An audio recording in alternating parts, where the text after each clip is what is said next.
কেবল ইরানের শীর্ষ পর্যায়ের কর্মকর্তারা নয়, সর্বোচ্চ ধর্মীয় নেতা আয়াতুল্লাহ আলী খামেনিকেও হত্যার পরিকল্পনা করে ইসরায়েল। তবে যুক্তরাষ্ট্রের প্রেসিডেন্ট ডোনাল্ড ট্রাম্প তা ভেস্তে দেন।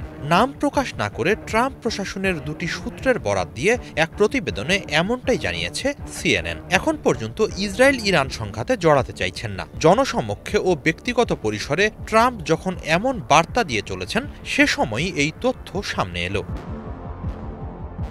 সপ্তাহান্তে জ্যেষ্ঠ এক মার্কিন কর্মকর্তার কাছ থেকে পাওয়া তথ্যের বরাতে সিএনএন জানায়, ইসরায়েলের হাতে ইরানের সর্বোচ্চ ধর্মীয় নেতাকে হত্যার একটি সুযোগ এসেছিল, কিন্তু মার্কিন প্রেসিডেন্ট ভেটো দেয়ায় তা বাস্তবায়ন করা হয়নি। ওই কর্মকর্তার মতে ট্রাম্প মূলত ইসরায়েল ইরান উত্তেজনা কমাতে চেষ্টা করছেন।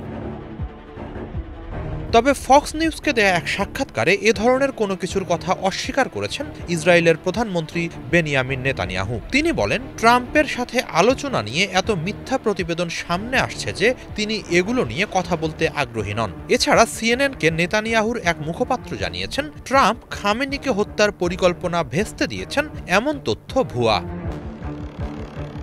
তবে সত্য হোক বা মিথ্যা, খামেনিকে হত্যার পরিকল্পনা করা বা তা ভেস্তে দেওয়ার মতো প্রসঙ্গ সামনে আনার বিষয়টিকে মোটেই সরলভাবে দেখছেন না বিশ্লেষকরা। তাদের মতে এর মধ্য দিয়ে একটি বিষয় স্পষ্ট যে ইরানের সর্বোচ্চ নেতাকে হত্যার বিষয়টি বিবেচনার বাইরে নয়।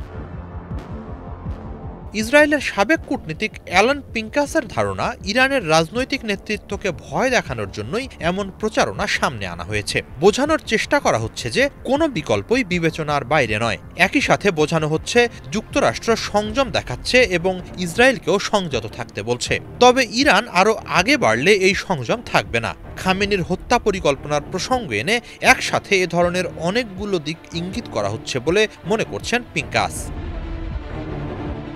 এদিকে ইসরায়েলের অপ্রত্যাশিত হামলার পরপরই পরিবারের সদস্যদের নিয়ে খামেনি বাংকারে আশ্রয় নিয়েছেন। যুক্তরাজ্য ভিত্তিক ফার্সি সংবাদ মাধ্যম ইরান ইন্টারন্যাশনালের এক প্রতিবেদনে এমনটাই দাবি করা হয়েছে। তাদের বরাত দিয়ে ইসরায়েলি সংবাদ মাধ্যম টাইমস অব ইসরায়েল জানিয়েছে, ইসরায়েলি হামলা শুরুর বেশ কয়েক ঘণ্টা পর তেহরানের উত্তর পূর্বাঞ্চলের লাভিজানে একটি বাংকারে আশ্রয় নেন খামেনি। খামেনির সঙ্গে তার ছেলে মোস্তফাও আছেন বলে দাবি টাইমস অব ইসরায়েলের। খামেনির পর ইরানের সর্বোচ্চ ধর্মীয় নেতা হতে পারেন মোস্তফা। এর আগে ইসরায়েলে ইরানের হামলা ট্রু প্রমিস 1 ও ট্রু প্রমিস 2-র সময়ও খামেনি পরিবারের সদস্যদের নিয়ে বাংকারে আশ্রয় নেন বলে জানিয়েছে ইরান ইন্টারন্যাশনাল।